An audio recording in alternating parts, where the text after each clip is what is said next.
យោបងប្អូនសូនរ៉ាឃីមត្រូវការពីខ្សែក្រវ៉ាត់ជាមួយនឹងកីឡាករផាន់ផាណាតនៅថ្ងៃទី22ខែវិច្ឆិកាឆ្នាំ2025នេះសូមស្វាគមន៍ប្រិមិត្តមកកាន់ Channel វាសនាគុណខ្មែរបាទថ្ងៃនេះដែរ Channel យើងខ្ញុំសូមនាំប្រិមិត្តមកតាមដានស្ដាប់នៅសាច់រឿងថ្មីពាក់ព័ន្ធជាមួយនឹងការប្រកួតវិស័យកីឡាប្រដាល់គុណខ្មែរបងប្អូនបាទសម្រាប់កីឡាករសូនរ៉ាឃីមបាទមួយរយៈចុងក្រោយនេះមិនសូវជាមានការប្រកួតទេដោយសារតែគាត់ប្រកួតតាំងពីបានខ្សែក្រវ៉ាត់នឹងមកបងប្អូនហើយបាទជោគជាំមែនទែនបាទសម្រាប់កីឡាករសូនរ៉ាឃីមបាទពេលឈ្នះខ្សែក្រវ៉ាត់ចំពេលដែលខ្លួនឈឺជើងទៅទៀតបាទដៃគូរបស់គាត់ខូចបាទសម្រាប់ឲ្យគាត់ខូចជើងដែរបាទខូចជើងតាំងពីនឹងមកមានបញ្ហាជើងតាមកតែរហូតបងប្អូនបាទហើយការប្រកួតចុងក្រោយបាទកាលពីមួយខែមុនសម្រាប់កីឡាករសូនរ៉ាឃីមបាទចូលគេថាចូលជំរុំវឹកហាត់បុកប្រកួតវិញបាទចូលមកដល់ខូចទឹកទី1ទៅទៀតបាទដោយការទាត់គេតែឈឺជើងខ្លួនឯងអាចថារបួសចាស់រើឡើងសម្រាប់កីឡាករផាន់ផាណាតដែលជាកីឡាករជើងខ្លាំងជួរមុខអាចថារលកក្រោយបាទរបស់កម្ពុជាបច្ចុប្បន្ននេះបាទគាត់កំពុងតែធ្វើបានល្អមែនទែនការប្រកួតចុងក្រោយរបស់គាត់គឺគាត់ផ្ដួលកីឡាករបរទេសបាទឲ្យបោះបង់ការប្រកួតនៅទឹកទី1បាទអញ្ចឹងយើងមើលពីប្រវត្តិប្រកួតមកប្រកួតចុងក្រោយរបស់កីឡាករសូនរ៉ាឃីមនិងកីឡាករផាន់ផាណាតខុសគ្នាដាច់បងប្អូនបាទខុសគ្នាដាច់សូនរ៉ាឃីមគឺជាម្ចាស់ខ្សែក្រវ៉ាត់ Boost Strong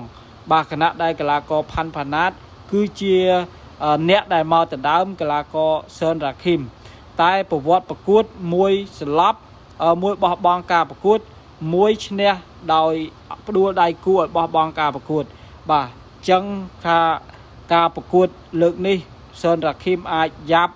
របស់កីឡាករផាន់ផាណាតហើយបងប្អូនបាទបងប្អូនយល់ឃើញអញ្ចឹងអត់បាទបងប្អូនអ្នកស្នេហាវិស័យកីឡាប្រដាល់គុណខ្មែរយល់ឃើញថាតើកីឡាករផាន់ផាណាតអាចនឹងមានភាគរយ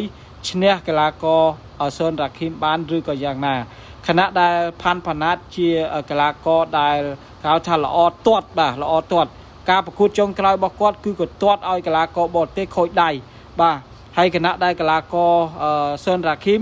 ជាកីឡាករដែលគេហៅថាគាត់ល្អដែរបាទគាត់បើសិនជាគាត់អត់ខូចបាទគាត់អត់ខូចជើងអត់លក្ខណៈថាមានបញ្ហាផ្លាត់ជើងគាត់ទេផាន់ផាណាតក៏យ៉ាប់របស់កីឡាករសូនរ៉ាឃីមដែរសូនរ៉ាឃីមជាប្រភេទកីឡាករដើរបុកបាទជាប្រភេទកីឡាករវាយ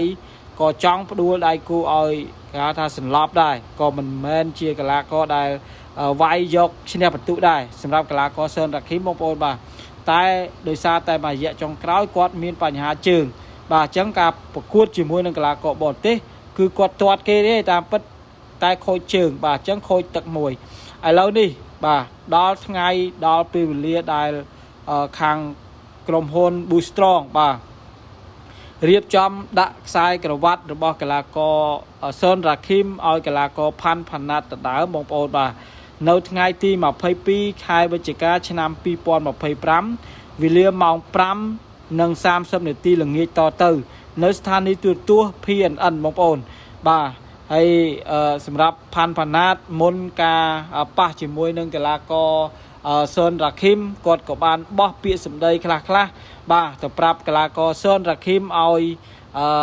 ខំប្រឹងប្រែងវឹកហាត់ធ្វើឲ្យបានល្អហើយជាពិសេសគឺដោះខ្សែក្រវ៉ាត់គេថាសម្អាតខ្សែក្រវ៉ាត់ឲ្យស្អាតផងបាទហើយគាត់ធ្វើកាយវិការថាអ្នកគាត់ជាអ្នកម្ចាស់ខ្សែក្រវ៉ាត់ថ្មីហ្នឹងឯណាបងប្អូនបាទអញ្ចឹងនេះគឺជាផ្លែផ្កាក៏ដូចជាការឌឺដងលក្ខណៈកីឡាបាទសម្រាប់ការប្រកួតជាក់ស្ដែងយើងក៏មិនទាន់ដឹងថាតើកីឡាកររូបណា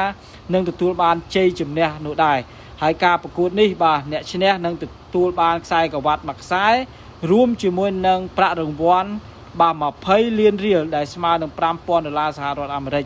បាទផាន់ផាណាតឬក៏កីឡាករសូនរ៉ាឃីមផាន់ផាណាតជាម្ចាស់ខ្សែក្រវ៉ាត់ថ្មីនេះឬក៏សូនរ៉ាឃីមនៅតែបន្តកំណត់ត្រាការពារខ្សែក្រវ៉ាត់របស់ខ្លួនបានសម្រេច